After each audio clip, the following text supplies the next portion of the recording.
संक्षिप्त महाभारत आदि पर्व ग्रंथ का उपक्रम। नारायणं नमस्कृत्य नरं चैव नरोत्तमं देवीं सरस्वतीं व्यासं ततो जयम् उदीरयेत्। अंतर्यामी नारायण स्वरूप भगवान श्री कृष्ण, उनके सखा नर रत्न अर्जुन, उनकी लीला प्रकट करने वाली भगवती सरस्वती और उसके वक्ता भगवान व्यास को नमस्कार करके आसुरी संपत्तियों का नाश करके अंतःकरण पर विजय प्राप्त कराने वाले महाभारत ग्रंथ का पाठ करना चाहिए। ओम नमो भगवते वासुदेवाय, ओम नमः पितामहाय, ओम नमः प्रजापतिभ्य, ओम नमः श्री कृष्ण द्वैपायनाय, ओम नमः सर्व विघ्न विनायकेभ्यः। लोमहर्षण के पुत्र उग्रश्रवा सूत वंश के श्रेष्ठ पौराणिक थे। एक बार जब नैमिषारण्य क्षेत्र में कुलपति शौनक 12 वर्ष का सत्संग सत्र कर रहे थे, तब उग्रश्रवा बड़ी विनय के साथ सुख से बैठे हुए व्रतनिष्ठ ब्रह्म ऋषियों के पास आए। जब नैमिषारण्यवासी तपस्वी ऋषियों ने देखा कि उग्रश्रवा हमारे आश्रम में आ गए हैं, तब उनसे चित्र विचित्र कथा सुनने के लिए उन लोगों ने उन्हें घेर लिया। उग्रश्रवा ने हाथ जोड़कर सबको प्रणाम किया और सत्कार पाकर उनकी तपस्या के संबंध में कुशल प्रश्न किए।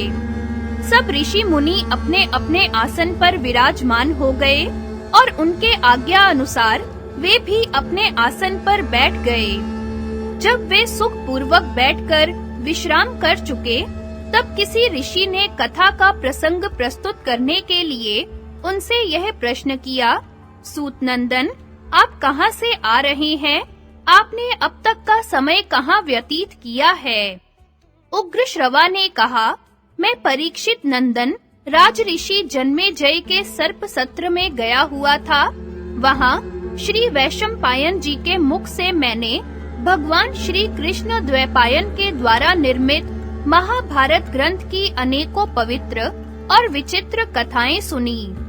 इसके बाद बहुत से तीर्थों और आश्रमों में घूमकर समंत पंचक क्षेत्र में आया, जहां पहले कौरव और पांडवों का महान युद्ध हो चुका है। वहां से मैं आप लोगों का दर्शन करने के लिए यहाँ आया हूँ। आप सभी चिरायु और ब्रह्मनिष्ठ हैं। आपका ब्रह्म तेज सूर्य और अग्नि के समान है। आप लोग स्नान, जप, हवन आदि से निवृत्त होकर पवित्रता और एकाग्रता के साथ अपने अपने आसन पर बैठे हुए हैं। अब कृपा करके बतलाइए कि मैं आप लोगों को कौन सी कथा सुनाऊं? ऋषियों ने कहा, सूत नंदन, परम ऋषि श्री कृष्ण द्वैपायन ने जिस ग्रंथ का निर्माण किया है और ब्रह्म ऋषियों तथा देवताओं ने जिसका सत्कार किया है, जिसमें विचित्र पदों से परिपूर्ण पर्व है, जो सूक्ष्म अर्थ और न्याय से भरा हुआ है, जो पद पद पर वेदार्थ से विभूषित और आख्यानों में श्रेष्ठ है, जिसमें भरत वंश का संपूर्ण इतिहास है, जो सर्वथा शास्त्र सम्मत है और जिसे श्री कृष्ण द्वैपायन की आज्ञा से वैशंपायन जी ने राजा जन्मेजय को सुनाया है। भगवान व्यास की वही पुण्यमयी, पापनाशिनी और वेदमयी संहिता हम लोग सुनना चाहते हैं। उग्रश्रवा जी ने कहा, भगवान श्री कृष्ण ही सबके आदि हैं। वे अंतर्यामी, सर्वेश्वर, समस्त यज्ञों के भोक्ता, सबके द्वारा प्रशंसित परम सत्य ओंकार स्वरूप ब्रह्म हैं। वे ही सनातन व्यक्त एवं अव्यक्त स्वरूप हैं। वे असत भी हैं और सत भी हैं। वे सत असत दोनों हैं और दोनों से परे हैं।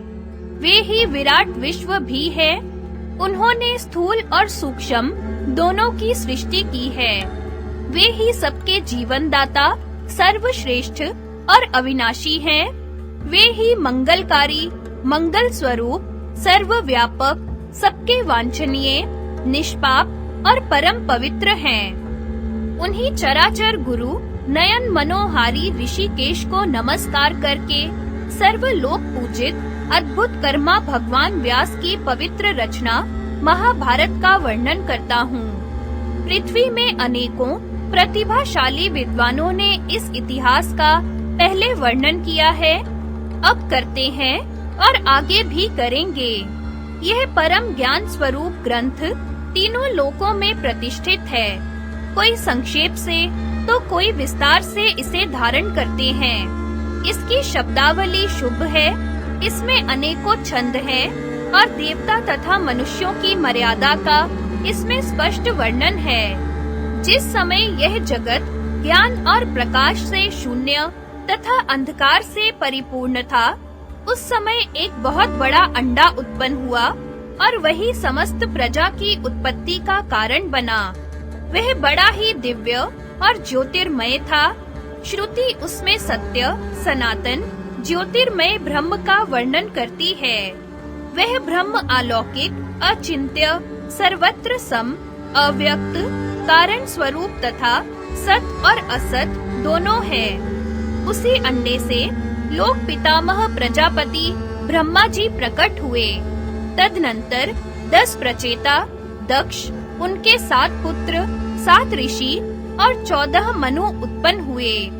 विश्वे देवा, आदित्य, वसु, अश्विनी कुमार, यक्ष, साध्य, पिशाच, गुह्यक, पितृ, ब्रह्म ऋषि, राज ऋषि, जल, द्युलोक, पृथ्वी, वायु, आकाश, दिशाएं, संवत्सर, ऋतु, मास, पक्ष, दिन रात तथा जगत में और जितनी भी वस्तुएं हैं, सब उसी अंडे से उत्पन्न हुई। यह संपूर्ण चराचर जगत प्रलय के समय जिससे उत्पन्न होता है, उसी परमात्मा में लीन हो जाता है। ठीक वैसे ही जैसे ऋतु आने पर उसके अनेकों लक्षण प्रकट हो जाते हैं और बदलने पर लुप्त हो जाते हैं। इस प्रकार यह काल चक्र जिससे सभी पदार्थों की सृष्टि और संहार होता है, अनादि और अनंत रूप से सर्वदा चलता रहता है। संक्षेप में देवताओं की संख्या 33,3333 है। विवस्वान के 12 पुत्र हैं।